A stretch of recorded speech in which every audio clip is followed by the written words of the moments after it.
Hi everyone, welcome back to Hoopser. QPR face Millwall on Saturday at Loftus Road, just 25 days after their 2-0 loss away at the Den. So let's jump straight into the match preview. There have been just 3 league matches and an FA Cup match tie since the two teams last faced each other. So how have Millwall been getting on in the time in between? Their win over QPR was much needed on Boxing Day. They went into that match with just 1 win from 12 matches and they were winless at home in 7 appearances. Very QPR, of course, to end that hoodoo. Millwall were just 3 points above the drop going into that match, so it was a golden opportunity for Rangers to claw another team into the relegation scrap. But a comfortable home win extended that gap to 6 points. And it seems that win inspired confidence in Joe Edwards' side, because they would go on to back it up with 2 successive 1-0 wins at home to Norwich and away at Bristol City, raising them to 16th in the Championship and now 10 points clear of the drop. Norwich City was a closely contested game, but Millwall kept it tight after Bradshaw put them 1 up in the 18th minute, while away at Bristol City they left it as late as possible, with Sean Hutchinson claiming the win in the 92nd minute. Something that would lead to an on-pitch clash just 4 minutes later, which resulted in both clubs being fined £5,000 by the FA. Now their 3 wins on the bounce was put to an end in the FA Cup against Leicester City, a match that Leicester had led 3-1 from 61 minutes until a late consolation goal from Fleming right at the end. With the cup out of the way, their league form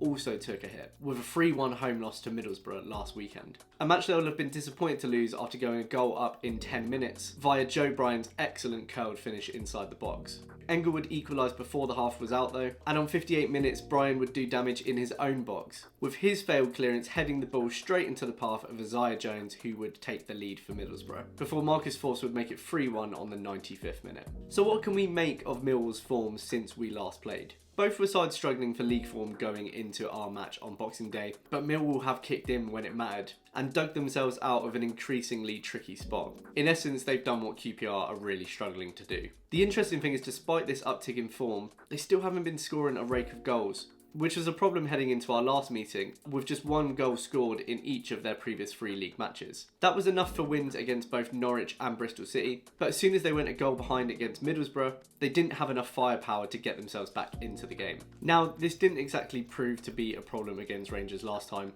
but even now they've scored the 3rd lowest goals outside of the relegation zone. The thing that balances this out for Millwall is that Boro aside, their defence has been very good in recent games. Until Middlesbrough, they had conceded just 1 goal in the league in their past 5 matches.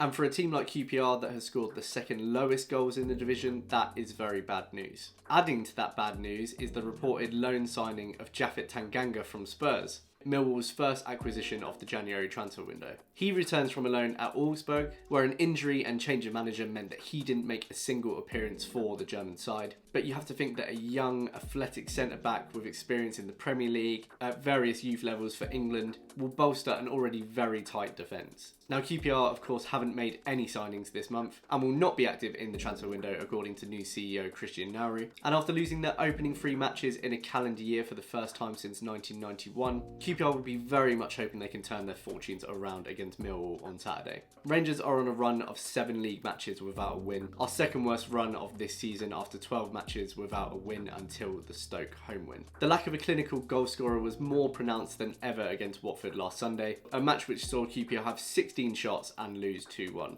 This was on paper a much strengthened QPR side, with the return of Chair, Willock and Colback, and it was a match that we were very much in for that first hour, but we all knew we would be punished for not finishing our chances. There were some promising signs, in particular the continued weekly improvement of Sinclair Armstrong, which for me had everything but the finish. An energised sub appearance from Paul Smith, and if you really want a silver lining, we didn't concede any set pieces this time. Just 2 stupidly good long range efforts from Livermore. The reality is we're stuck with this same group of players, so the task remains the same for Marty, which is to get the best out of a pretty bad bunch. I'd say the team we fielded last Sunday was pretty close to our strongest starting 11, but I would make a couple of tweaks for this match. For one, Cook has to go in at centre-back alongside Jake Clark-Salter. It's our best centre-back pairing, and Cook has the highest win percentage at centre-back, which admittedly isn't too difficult. I'd also say Paul Smith needs to start over Willock, the latter of which basically played walk-in football for the majority of the Watford match. Smith's pace and energy pins back defences, and with both him and Armstrong in the same team, they could be a real handful. And on the topic of Armstrong, he needs to remain in the starting lineup for me. I'd be really disappointed disappointed to see him drop to the bench on Saturday, because despite it being Dykes that got on the score sheet, it really was Armstrong doing all the running and hassling. He had 2 great one-on-ones with the keeper, which he really should have scored from one of them, but he doesn't get a chance to build on that and right his wrongs if he's then dropped to the bench. All we can really do on Saturday is produce the same amount of chances as we did last weekend and hope that we capitalise this time. Just under a year ago, we lost this same fixture 2-1, and it's hard not to imagine a pretty similar result this weekend. But in some ways, I sort of feel how I did going into the Stoke match, which is something's got to give, surely. And if it doesn't, we really are starting to seal our own fate.